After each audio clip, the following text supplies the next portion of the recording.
Allah telah memberikan kepada kita semuanya berbagai macam kenikmatan di dalam hidup ini.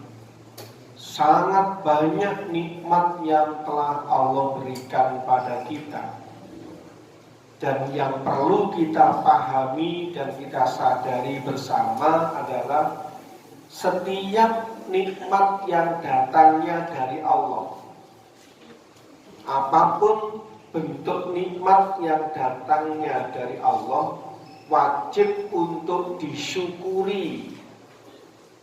Dan cara mensyukuri nikmat Allah adalah menggunakan nikmat Allah tersebut untuk taat kepada Allah, untuk menjalankan apa yang diperintahkan oleh Allah.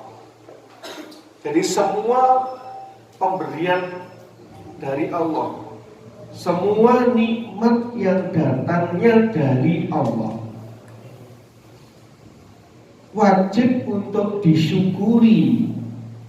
Dan cara mensyukuri nikmat Allah adalah menggunakan nikmat Allah tersebut untuk taat kepada Allah, untuk menghamba kepada Allah, untuk menjalankan perintah-perintahnya Allah. Itulah perwujudan mensyukuri nikmat Allah. Akan tapi jika menggunakan nikmat dari Allah atau menggunakan pemberian Allah dipakai untuk maksiat kepada Allah, dipakai untuk durhaka kepada Allah, dipakai untuk menjalankan yang dilarang oleh Allah, itu namanya mengkufuri nikmatnya Allah.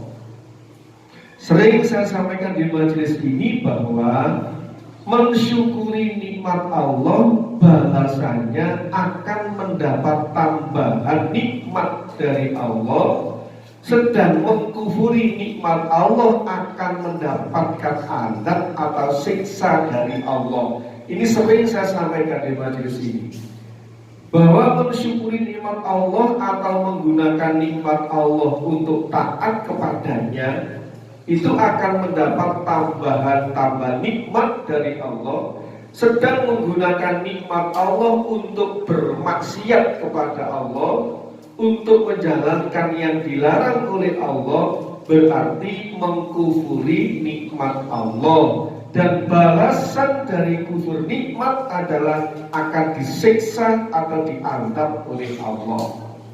Yang sering kita dengarkan ayatnya, la in syakartum la azidannakum wa la in kafartum inna adabi lasyadid. Mohon semua santri PPUW hafal ayat itu. Bersyukur atas nikmat Allah akan mendapat tambahan nikmat dari Allah, sedang mengkufuri nikmat Allah akan mendapat azab dari Allah. Dan yang perlu dicatat adalah azab yang sangat pedih di dunia adalah tidak dibimbing oleh Allah atau tidak mendapat rahmatnya Allah. Apa cirinya orang yang tidak dirahmati oleh Allah? Apa cirinya orang yang tidak dibimbing oleh Allah? Cirinya antara lain kesulitan mau berbuat kebaikan. Diajak ngaji males, diajak masuk sekolah males, diajak sholat fardu yang 5 waktu berjamaah males, diajak bangun malam untuk zikir di waktu malam males, ngaji belajar Al-Quran males. Tapi nek dijak berbuat maksiat, dijak melihat yang maksiat, diajak mendengar yang maksiat, itu semangat. Orang yang diajak melakukan kebaikan males, kalau diajak berbuat maksiat semangat, itu tandanya orang yang disiksa oleh Allah atau orang yang diazab oleh Allah. Mengapa Allah menyiksa? Mengapa Allah mengazab? Karena dia mengkufuri nikmat yang telah Allah berikan, menggunakan nikmat dari Allah untuk maksiat pada Allah, menggunakan nikmat dari Allah untuk melakukan yang dilarang oleh Allah, itu namanya mengkufuri nikmat Allah. Mudah-mudahan semua santrinya Abah dibimbing oleh Allah selalu mudah dalam mensyukuri nikmatnya Allah dan dipersulit atau dijauhkan jika mau mengkufuri nikmatnya Allah. Allahumma amin. Semuanya wajib menghafal ayatnya, wa in ta'adzana rabbukum la in syakartum la azidannakum wa la in kafartum inna adzabi lasyadid. Ayat itu yang saya sampaikan, mohon semua santri tanpa terkecuali hafal ayatnya dan tahu cara mengamalkan ayat. Mensyukuri nikmat Allah adalah menggunakan nikmat Allah untuk taat kepada Allah. Mengkufuri nikmat Allah adalah menggunakan nikmat Allah untuk maksiat pada Allah. Syukur atas nikmat Allah akan dibalas oleh Allah dengan mendapat tambahan nikmat, sedang kufur atas nikmat Allah akan mendapat balasan, dianggap atau disiksa oleh Allah.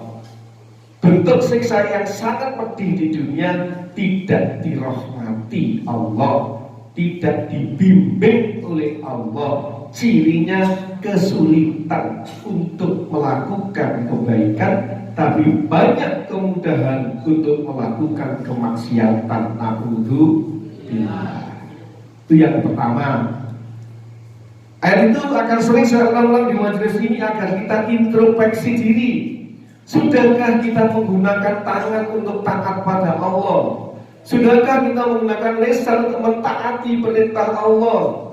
Sudahkah kita menggunakan telinga untuk mendengarkan yang diperintah oleh Allah? Sudahkah kita menggunakan hati selalu zikir kepada Allah? Sudahkah kita melangkahkan kaki hanya menuju majelis yang diridhai oleh Allah? Sudahkah kita belanjakan harta hanya untuk mentaati perintahnya Allah? Jika belum demikian, bertaubatlah dengan taubatan nasuha, sebab bahaya, sangat bahaya di alam akhiratnya. Santri BBW yang dirahmati Allah, buka surat Ar-Ra'd atau surat nomor 13 ayatnya 28. Di dalam ayat ini Allah menjelaskan pada kita semuanya bahwa orang yang beriman kepada Allah, beriman kepada malaikat-malaikatnya Allah, beriman pada kitab-kitabnya Allah, beriman kepada rasul-rasulnya Allah, beriman kepada hari akhir atau hari kiamat, dan orang yang beriman pada qadha dan qadarnya Allah, pasti hati mereka akan menjadi tentram hanya dengan mengingat Allah. Allah jelaskan, a'udzubillahi minasyaitonirrajim, bismillahirrahmanirrahim. Alladzina amanu wa tatma'innu qulubuhum bidzikrillah. Ala bidzikrillahi tatma'innul qulub. Jika diterjemahkan dengan bebas, orang-orang yang beriman, hati mereka akan menjadi tentram dengan mengingat Allah. Ingatlah, hanya dengan mengingat Allah hati menjadi tentram. Semua yang difirmankan oleh Allah dalam Al-Quran pasti benar. Namun jika ada orang yang beriman kemudian mengingat Allah, hatinya tetap susah, tidak bisa menikmati ketenangan hidup di dunia ini, hatinya sering susah, gelisah, padahal sudah mengingat Allah, hatinya tetap susah. Yang perlu dipahami, jika yang difirmankan oleh Allah tidak bisa kita rasakan, bertanda banyaknya kemaksiatan yang kita lakukan yang belum kita taubati. Salah. Alladzina amanu wa tatma'innu qulubuhum bidzikrillah. Ala bidzikrillahi tatma'innul qulub. Orang yang beriman, baik laki-laki maupun perempuan, tanpa ada yang dikecualikan, hati mereka akan merasa tentram dan tenang meskipun punya berbagai macam persoalan yang dihadapi di dunianya. Tetap hati mereka akan menjadi tentram, tenang dengan mengingat Allah. Coba bayangkan, ingat Allah itu tidak membutuhkan modal yang banyak. Ingat Allah bisa dengan berbaring, dengan duduk, dengan berdiri. Dan balasan yang Allah berikan dengan mengingat Allah, hati menjadi tentram, hati menjadi tenang. Jika ingat Allah, ingat perintah-perintahnya Allah, kemudian mau menjalankan perintah tersebut, ingat larangannya Allah, kemudian mau meninggalkan larangan tersebut, dipastikan hidupnya mukmin yang semacam itu pasti merasa tentram, pasti merasa tenang, meskipun ada jutaan persoalan yang dihadapinya. Apalagi hanya 2, 3, sampai 10. Punya jutaan persoalan saja tenang hatinya, apalagi hanya 10 persoalan, apalagi kurang dari 10 persoalan. Tidak mungkin adanya persoalan atau masalah yang menimpa diri orang yang beriman sampai mengganggu ketenangan jiwanya. Tidak mungkin itu terjadi. Kalau memang diri kita belum bisa merasakan tentram dengan mengingat Allah, dipastikan karena banyak kemaksiatan yang terulang-ulang, banyak perbuatan salah yang tidak ditaubati, tapi diulang-ulang secara terus-menerus. Itulah yang menggagalkan ketenangan dalam jiwanya yang dijanjikan oleh Allah. Paham? Apakah ada manusia yang tidak pernah bersalah? Tidak ada. Manusia tempat salah dan lupa. Akan tetapi Allah memberi peringatan, walam yusirru ala ma fa'alu wa hum ya'lamun. Dan jangan terus-menerus melakukan perbuatan salah yang sudah kamu ketahui. Abah itu ulamanya Allah. Abah itu dibimbing oleh Allah. Abah mewajibkan semua santrinya tanpa terkecuali, baik santri yang masih aktif di dalam pondok maupun santri yang sudah keluar di pondok, diwajibkan oleh Abah selaku guru mursyidnya bahwa kewajiban santri pondok adalah jamaah istighosah, ngaji, sekolah, amal soleh. Kalau 5 waktunya sholatnya belum berjamaah, cepat dan ditaubati, ojo terus menerus. Kalau panjenengan mondok di abah, guru-gurunya abah, kemudian dulu mewajibkan santrinya agar sholat 5 waktunya berjamaah, kemudian tidak ada upaya lengkap untuk 5 waktu berjamaah, mana mungkin bisa sambung dengan guru kamu itu? Kecuali berhalangan, wajar. Di pondok itu sangat mudah untuk mencari teman berjamaah. Pak Yadi kalau di rumah itu, kalau ngajar di sekolahan, pulangnya kok nggak menangis, sholat di masjid, maka cari teman sampai di kedua laut sana. Nang di laut boleh konco dijak sholat berjamaah. Kalau mungkin kan, karena pulang dari mengajar terkadang di masjid rumah saya sudah berjamaah. Ini bagaimana ini? Akhirnya mencari teman terkadang di Depok sana itu boleh konco jak jamaah. Sampai keliling, pernah keliling Depok, kalau belas jamaah, putar lagi sampai nang Blimbing sana. Terus setelah di Blimbing masuk masjid Gedung Laut, nunggu lama nggak ada orang yang sholat berjamaah, yaitu terpaksa sholat sendirian, tapi di masjid sana sudah pindah, sudah upaya. Di Sugiwaras ketinggalan sholat jamaah zuhur, akhirnya keliling. Nah, asar keliling nang Depok semuanya sana, biasanya sana sholatnya agak sore, gak ketemu bidan, kalau yang jamaah. Akhirnya terus kena cokir ngomong itu nang Blimbing hitam Gedung Laut, masuk Gedung Laut, masuk dalam masjid. Lama menunggu, gak ada yang mau sholat. Ya terpaksa sholat sendirian karena sudah gak ada teman yang, karena sudah agak sore memang. Tapi yang sering pasti ketemu teman untuk diajak berjamaah.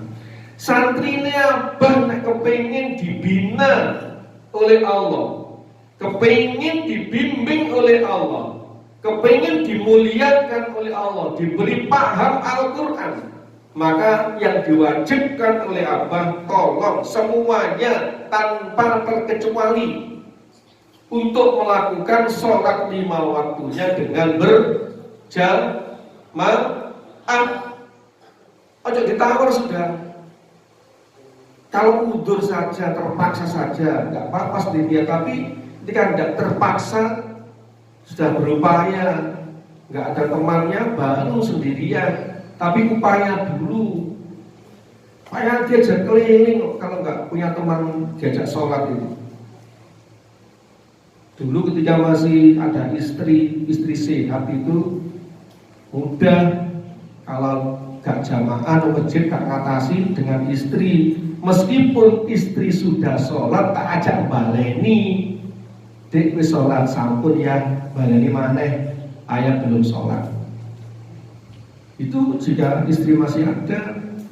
Sekarang istri nggak ada, keliling berjamaah itu, keliling mana yang masih ada sholat berjamaah.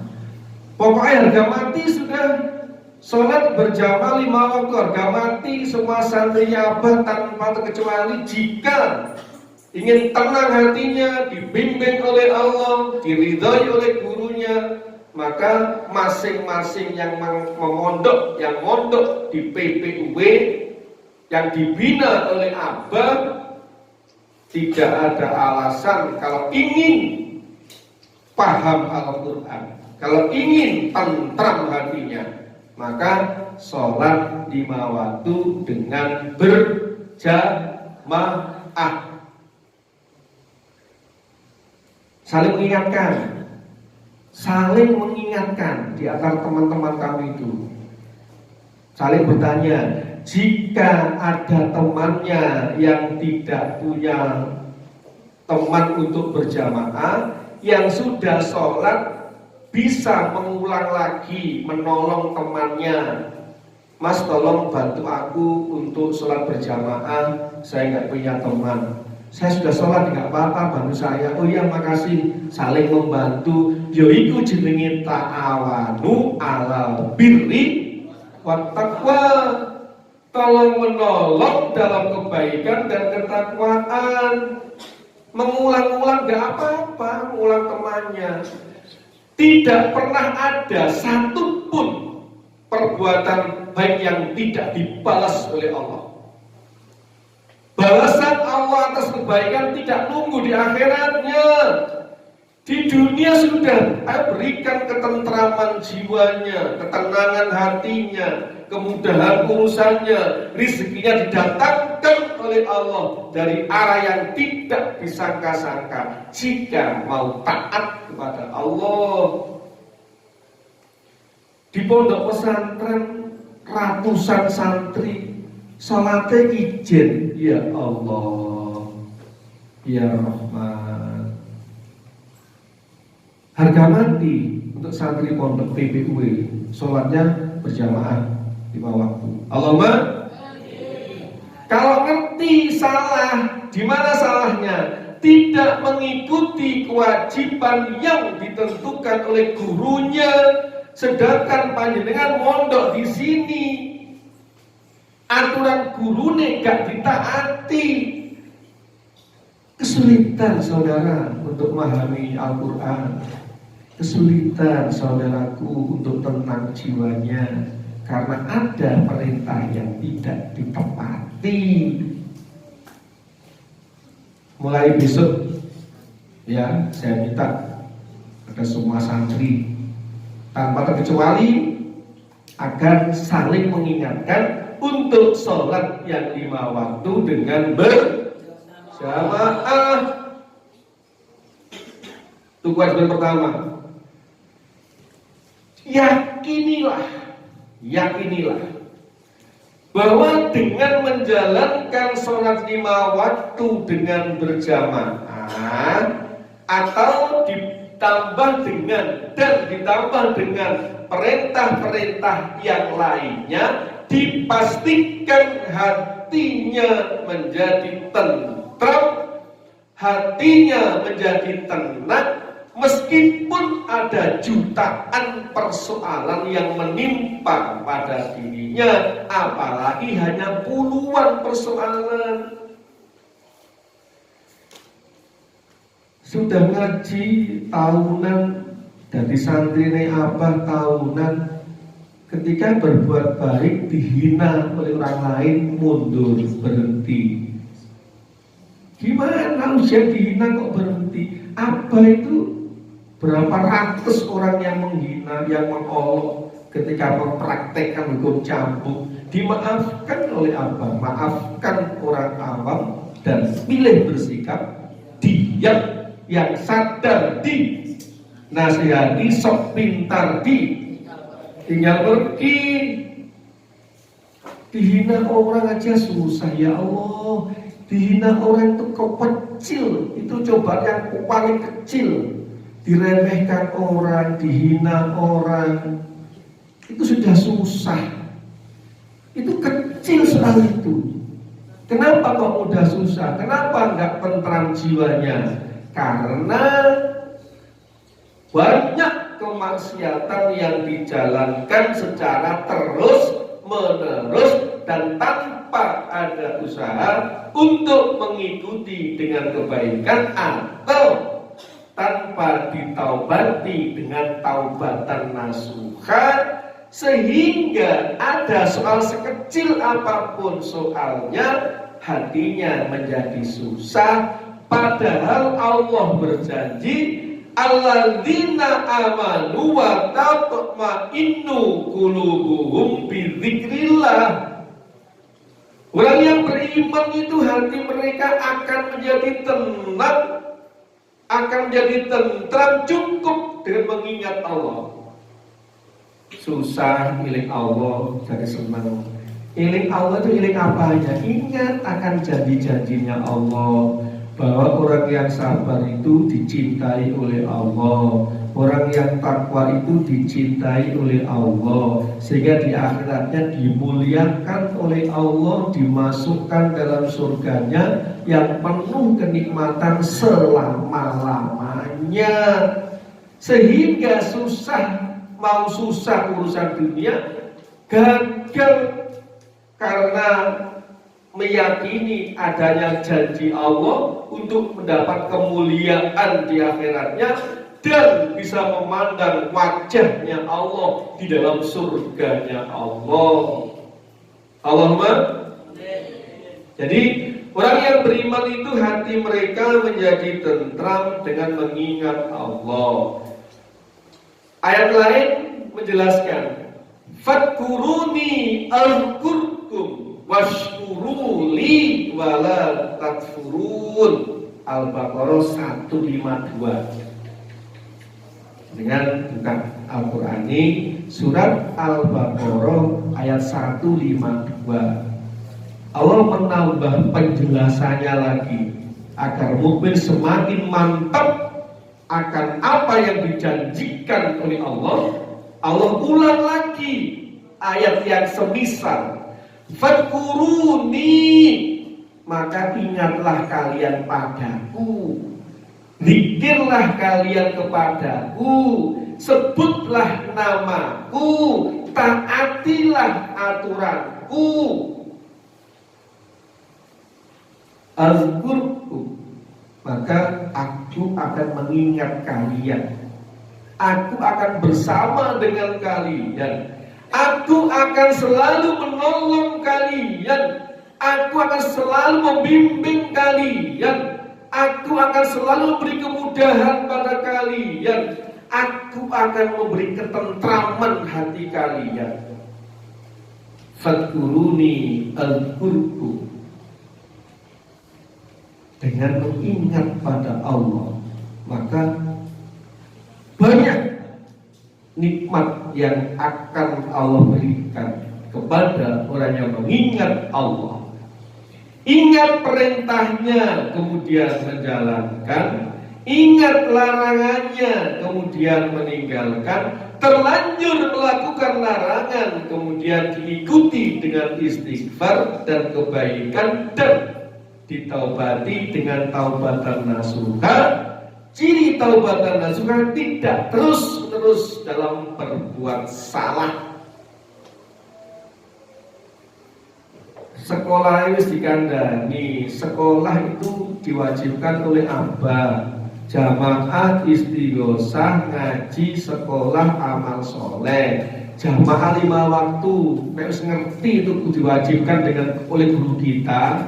Kenapa? Guru kita kepingin santri-santrinya akan dibimbing oleh Allah sebagaimana Allah membimbing pada Abah. Maka Abah mewajibkan semua santri PPUW, baik yang ada di MTS maupun di SMA Primaganda, atau yang ada di MA Al-Urwatul Wusko, atau yang kuliah di Setit UE Jombang, tanpa terkecuali lakukan sholat 5 waktu dengan berjamaah. Ingatlah kalian kepadaku, taatlah kalian kepadaku, ikutilah apa yang aku tentukan padamu. Al-Qur'an, maka aku itu Allah akan ingat kepada kalian. Kalau diingat Allah, ditemani Allah, dibimbing oleh Allah, bersama dengan Allah, tidak ada kesusahan dalam hidupnya, apapun persoalan yang menimpa padanya. Washkuruli wala takfurun, washkuruli wala takfurun.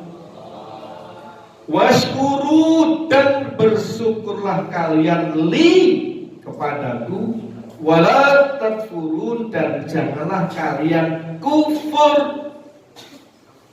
Ojo ingkar, ojo kafir. Bersyukurlah kepadaku, bersyukur pada Allah adalah menggunakan nikmat yang Allah berikan hanya untuk taat kepada Allah, hanya untuk menjalankan yang diperintahkan oleh Allah, dan tidak dipakai untuk bermaksiat pada Allah, sebab menggunakan nikmat Allah untuk maksiat pada Allah itu dinamakan kufur. Padahal Allah mengingatkan washkuruli wala taksurun. Washkuru dan bersyukurlah kalian li kepadaku, wala dan janganlah taksurun kalian kufur.